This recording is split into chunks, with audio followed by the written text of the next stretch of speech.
আমি নৌকা চালাইতেছি এই জায়গায় 15 বছর হয়েছে আর কি। আর আমার তো অনেক পুরানো মাঝি এই জায়গায় বহু আছে, যেমন 40-45 বছর টাকার লোকও অনেক আছে। তো থাকতে গিয়া যেমন আমরা অনেক বর্তমানে যেই স্বাভাবিক যে পরিস্থিতি নিয়ে আছি, এখন বর্তমানে খুব ভালো আছি। কিন্তু ভালো থাকার কারণে বিগত যে 15-16 বছর যে আওয়ামী লীগ সরকার ক্ষমতা ছিল, ওই সময় যেমন আমাকে একটা খুব দুর্গতিক সময় গেছে। তো ওই আপনার ওই ওয়াটার বাস দিয়ে অনেক লোক মারা গেছে এই জায়গায়। নৌকা মনে করেন এই ঘাট অনেক বছরের ঘাট, ওরা এই পাকিস্তান পিরিয়ড মনে করেন এই ঘাট, এই নদী পারাপার লোকজন চলতেছে, আইতাছে, যাইতেছে। কিন্তু আমার মতন একটা সাধারণ মানুষের কথায় যে ওয়াটার বাস বন্ধ হয়ে যাবে এরকম আমার কোনো নির্ধারিত মানে পরিকল্পনায় আসে না আর কি। সে যদি এই ওয়াটার বাস পরিকল্পনা যদি তেও না করতো, ওয়াটার বাস আপনার সাধারণ নদী পারাপার হলে লঞ্চের যাত্রীর মতনে দরকার পড়ে না। আমরা চাইতেছি সরকারের পক্ষ থেকে আমরা গরিব মানুষ, সাধারণ মানুষ, এটা মানে আমগুলোগা বদ্ধ থাকলে আমগুলোগা মানে আর কি ভালো হয়। যেমন আমরা 2-4টা ডাল ভাত খাই, পোলা পানি নিয়ে বাচ্চা খুব শান্তি মতনে জীবনযাপন করতে পারি। অনেকদিন ধরে এরকম হইতেছে, মানে এই যে ওয়াশ মেশিন আছে, এবারে ওই ময়লা ময়লা পানিগুলো নামে, হ্যাঁ, নিচে যে পানি জমে থাকে এই পানিগুলো সরতে পারে না, নদীর স্রোত কম, এর জন্য আর কি পানি ময়লা হয়ে নিয়ে জমে থাকে। এরকমই আমরা ঈদের পরে ঈদ করি।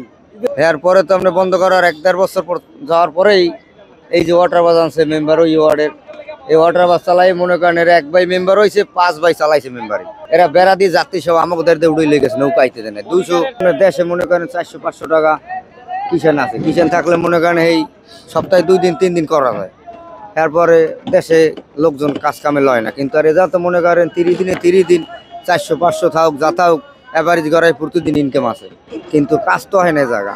যেমন ওই গাড়ি ট্রলার চলে কত পুরন গাড়ি, যাত্রী লঞ্চের পারি সব হেরা লই যায়। এরপর আবার 2টি স্কুল ট্রলার চলে, যাত্রী হেরা লই যায় স্কুলের ছাত্রছাত্রী। দিয়েছি 600 আর মামারা সব আম্মুর কাছে, আম্মুকে আমি দিয়েছি। বেশি দূরে যাই নাই, খালি খালার বাড়িতে গেছি। শ্বশুরবাড়ি যাইনি। শ্বশুরবাড়ি কিশোরগঞ্জে জামু টাইম হইলে। ঈদে যাওয়ার পরে আমরা ইকো পার্কে গিয়েছিলাম, আমাদের লঞ্চ ঘাটে আলহামদুলিল্লাহ বিভিন্ন জায়গায় ঘুরলাম, মজা করলাম, বাচ্চা কাচ্চা নিয়ে আমরা নদীতে গোসল করলাম। আলহামদুলিল্লাহ আমরা বিয়ে বাচ্চা নিয়ে অনেক আনন্দ কাটাইছি। আমরা আলহামদুলিল্লাহ খুব শান্তিতে গেছি, খুব আরামে এসে গেছি, কোনো ঝামেলা হয় না আমাদের। আলহামদুলিল্লাহ অনেক ভালো গেছে। হ্যাঁ আলহামদুলিল্লাহ ভালো কাটছে। আত্মীয়র বাড়িতে যাচ্ছি, মানে ঈদের আগে কাজ ছিল তো, কাজকর্ম শেষ করলাম, তারপর এখন ফ্রি, এখন যাচ্ছি আর কি।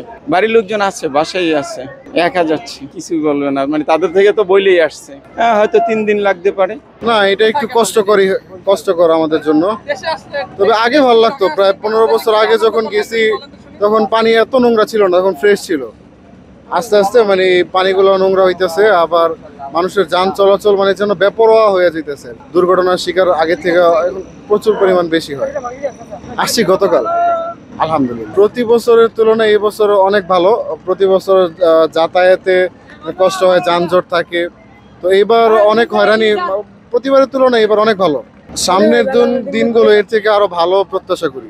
জার্নিটা অ্যাকচুয়ালি একটু রিস্কেরই হয়, কারণ লঞ্চ ঘাটের সাথে তো এইদিকে দেখা যায় লঞ্চগুলা যে কোনো সময় ছেড়ে যায়, তারপর ট্রলার আছে, তো একটু রিস্কই হয়। এইখানে মানে যদি আরেকটু নিরাপত্তার ব্যবস্থা করা যেত তাহলে হয়তো সেটা ভালোই হয়।